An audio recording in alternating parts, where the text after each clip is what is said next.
In this video, I'm going to show you how you can add trees, grass, bushes, plants, and general foliage into your scene inside of Unreal Engine. I'm using 5.6, but that shouldn't matter. Let's jump into it and let's see how we do this. This is our scene. This is pretty similar to what you get when you open up Unreal Engine, except for the fact that I have created a general landscape. You should know this. If you don't know how to do this, there is a video just up here for you. But to create the foliage, we need to go up to selection mode. And we're going to change the mode from selection to foliage. And this is where we can add in our foliage items. But you can see it says plus drop foliage here. So we need to import the foliage. Now to do this, you want to go to the Epic Games Launcher. Now, as you can see, I've got loads of different things downloaded here, and I'm going to add one of these into the scene. These are different assets that I've downloaded from the Fab Marketplace. Now, if you're not familiar with this, then you just want to go onto Fab. Then in the search panel, you can search for trees or foliage or nature pack or something similar to that. And you can see there's loads of different options available for you to download. Now, trees, pine tree, you've got short pine tree, spruce tree, twine trees. There's loads of different options here, but you could go to the price option and just go free. So if you're just practicing and you don't want to spend money on this, then that's fine. You can just go to free, and there are loads of different options here, loads of different tree models that you can download, but you just want to click onto it. So let's go for this one, for example, DZ sample trees. You can just add this to my library. That's going to add it to your library. And then when you go into your library in Unreal Engine, if you refresh the Fab library icon here, it should appear in this window. Now, in my example, I'm going to go for the European Black Alder option. I'm going to select Add to Project, select the project that we're working in. So that took me about 10 minutes to download, but it is downloaded and added to the project. So now we're back in Unreal. I'm going to go down to the content drawer down here. Select that. We'll go into content. And as you can see, a new folder should have been created with all of that content inside. So mine was called Black Alder, which is this folder here. Now you want to go into the Foliage tab. You can see we've got Pivot Painter or Simple Wind. I'm going to go for Simple Wind in this example. And you can see we've got all of these different tree models ready to go.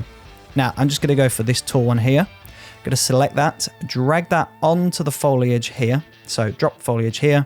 There may be a window whilst it downloads some shaders or some other information. But once that has downloaded and it's added here, you want to select it. And that should load up this window here. So if we just start by going single, we can get a grasp of how big this asset is. So you can see there is this green bubble that should have appeared. Just going to select there.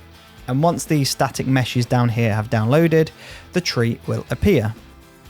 Now, as you can see, the scale for me is perfect. If it wasn't right though, I would just come down to scale in painting and I would change the max to a higher number or a smaller number. So if the tree is too big, I would decrease it.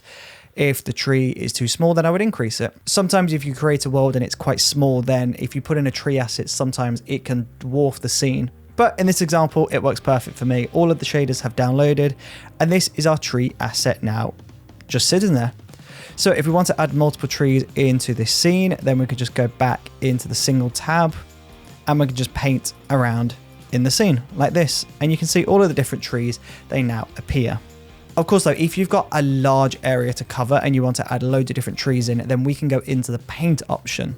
So if we go up to paint, and already you can see the frame rate of my world is really starting to lag, and that's because the computer's having a hard time rendering the clouds, the trees, the wind movement in the trees. So I'm just going to change the view mode from lit to unlit. And as you can see, that's now playing back a lot smoother. Now I am just going to zoom out just a little bit. Here we go. I'm using the S key on my keyboard to zoom out, by the way. Then I'm holding Option on Mac. I don't know what it is on Windows, but on Mac it is Option. I'm just zooming out just so I can get a bit more space and just get above the tree line. There we go.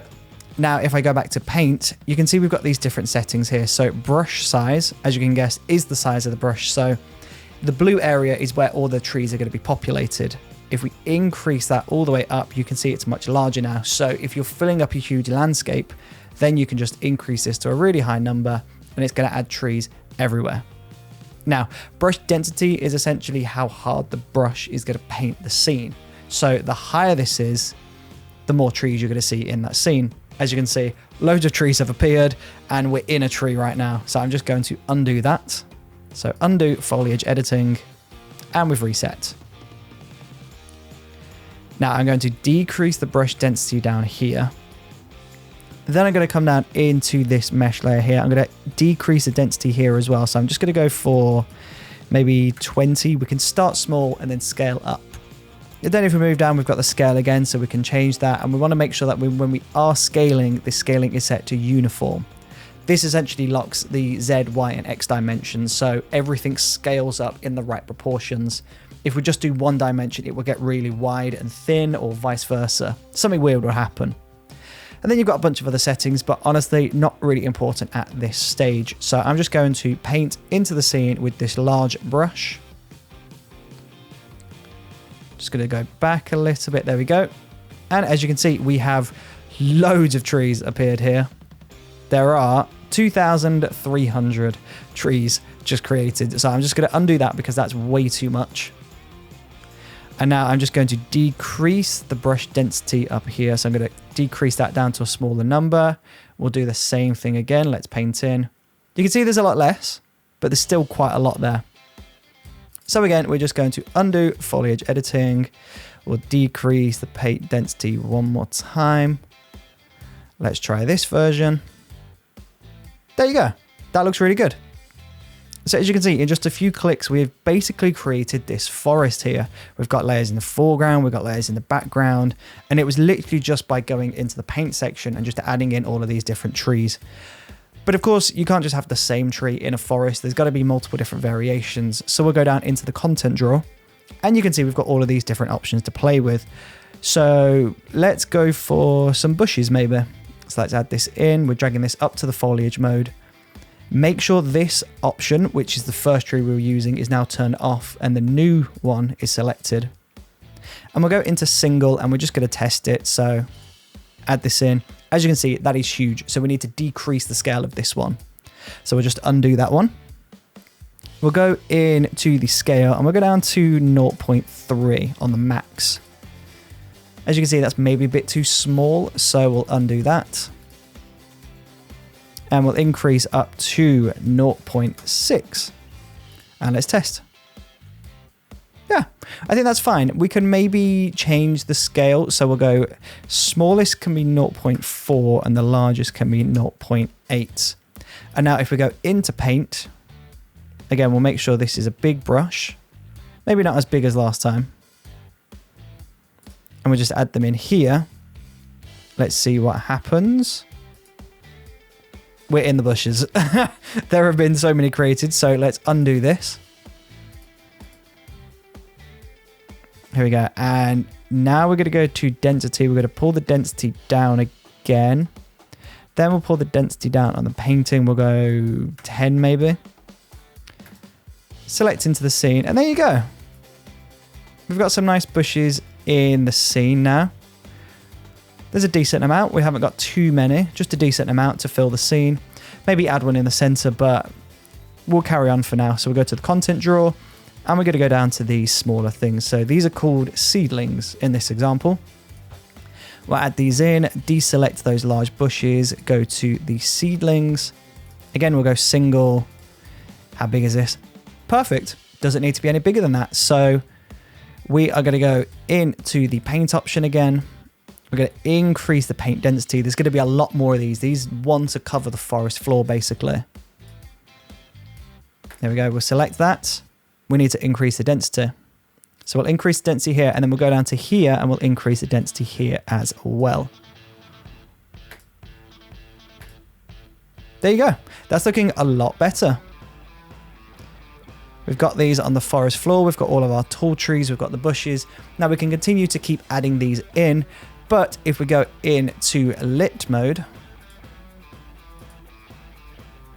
there you go. You can see we've got all of these different layers now reacting. You've got that nice gentle wind animation on it because I downloaded an animation pack with the wind pack applied. And everything looks great. We can obviously go through, change more settings. We can add a texture to the landscape floor, so we can add a forest floor texture just so we haven't got this checkerboard texture on the ground.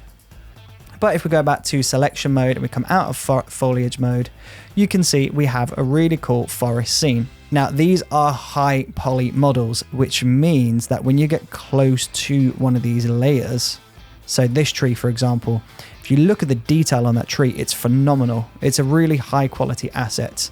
Now, if you download a low poly model, it basically means it's a low quality version. It doesn't have all of this detail, which is great if you're going for that specific look, if you want a low poly look, or if you're adding assets into the background. A low poly model is a really great way of saving your computer. There's no need to have all of this detail in the background. You can just have high quality in the foreground and low quality in the background. But if you just look, if you download a good foliage pack, it's definitely worth it because you get all of this incredible detail. You get this wind animation and it just looks phenomenal. It's taken us 10 minutes to create this forest, this woodland area. And there's a lot that you can do with this. You can create a new level sequence, add a camera, create some camera animation, and you've got yourself a really awesome forest animation. Or you can add a character and add the gameplay section in and use this as the world for your game. But there you go. This is how I create a forest inside of Unreal Engine. It's really quick, really simple. You just need a good quality foliage asset. So have a look on the Fab Marketplace. Go see if you can find a really good high quality, high poly download. Get this into Unreal and just have fun with this. But there you go. Thank you ever so much for watching this video. I really do appreciate your support. Don't forget to subscribe to this channel. And of course, I will see you on the next video. See you there.